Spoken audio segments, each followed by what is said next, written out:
My name is Emma Hanson Randolph. I was born March 3rd, 1877 at Fort Logan, Montana. I was the oldest of 8 children and grew up in the White Sulphur Springs area where my family was established in the ranching business. I attended the University of Montana and trained as a teacher with the first class of students admitted there.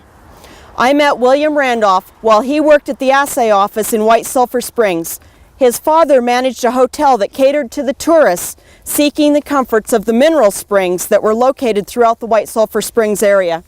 William and I married in Missoula August 28, 1900. We journeyed to Lewiston, Idaho by wagon for our honeymoon. I continued to live in White Sulphur Springs and raise our 2 sons while William worked various jobs around the state. He was always restless and much of a daydreamer, constantly dreaming up the next big thing. He even traveled to Washington, D.C. for a patent on a mowing machine and was told that it was 5 different patents and that he would have to apply for each one. He never did go back and reapply.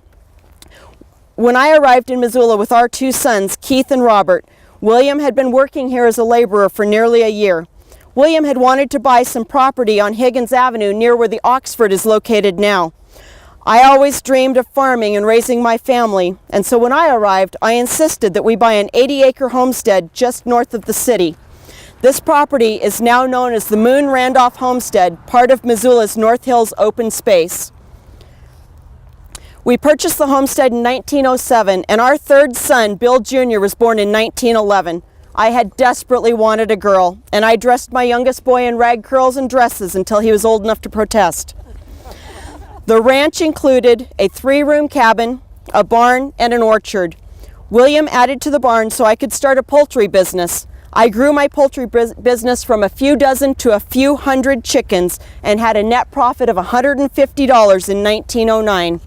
Gardening takes water. We decided that another well was needed, and William dug a 30-foot well by hand closer to the house. William had plowed a garden below the orchard for kitchen vegetables. Every little thing brought in a little money, which added up. Every day, William would hitch up a team of horses to the cassava wagon, load it with whatever product was available that day, and go to Missoula to sell it. A normal load of goods would include such things as milk, cream, eggs, vegetables, and fruit. Potatoes sold for 1 cent per pound.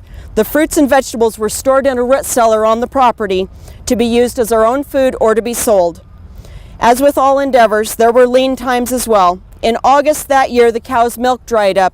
There wasn't any extra to sell. With chickens flourishing, that was a staple in our diet, but things such as beef and pork had to be bought. From 1910 to 1920, we survived through the dedicated exploitation of every possible income source we could think of. We bought the east 80 acres of the quarter section, which allowed additional pasture to expand a herd of dairy and beef cattle.